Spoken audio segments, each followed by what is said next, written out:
Philosophe, écrivain, traducteur, fondateur d'une revue de poésie, Ahmet Soysal est un homme discret mais occupé. Il a tout de même trouvé le temps de venir faire un tour à Aujourd'hui la Turquie, où nous l'avons notamment interrogé sur la place des philosophes dans les événements politiques actuels.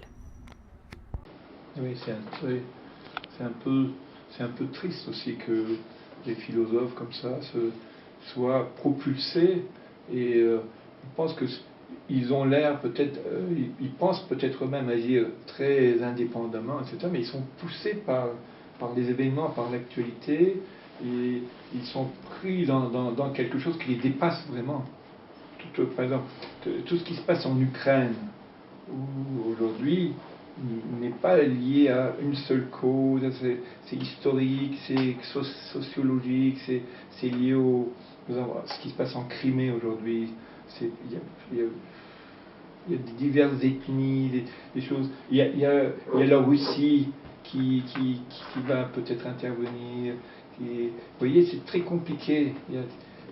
Et il vaut mieux que pour un philosophe, peut-être de ne pas trop s'avancer avec des préjugés sur ceci est juste, ceci n'est pas juste, etc.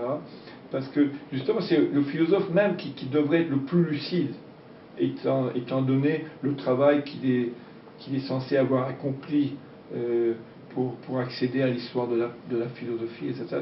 Parce que ça demande beaucoup d'efforts, de, de, de, de patience, de lucidité, etc., de vigilance. Et on voit ces philosophes totalement, comme très naïvement, prenant parti pour l'un ou l'autre camp, mais en se trompant toujours, souvent. Comme Foucault, quand il avait soutenu Khomeini, par exemple. Il avait fait l'éloge de Khomeini, Michel Foucault, lors des événements d'Iran. Alors que quand même, c'était un islamiste intégriste, Khomeini, on le savait. Il était en exil en France à l'époque. Et donc, et puis quand un philosophe comme ça prend la parole et qu'il est connu, etc., ça a quand même des effets.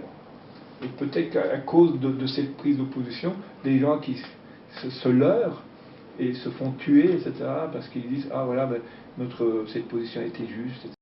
Donc je pense que le philosophe doit plutôt être prudent, parce que tout ce qui se passe, c'est ça la réalité en fait. Vous connaissez mieux que les philosophes sans doute, vous étant dans les sciences politiques, dans le journalisme.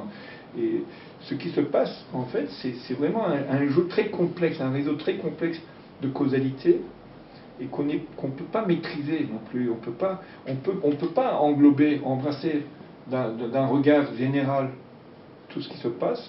Et il vaut mieux peut-être être prudent.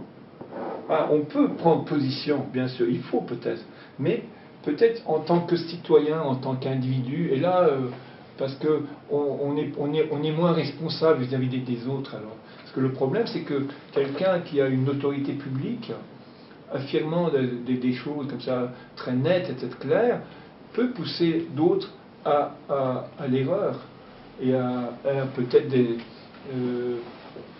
souffrances, peut-être même à la mort. C'est ça, sa responsabilité vis-à-vis des autres.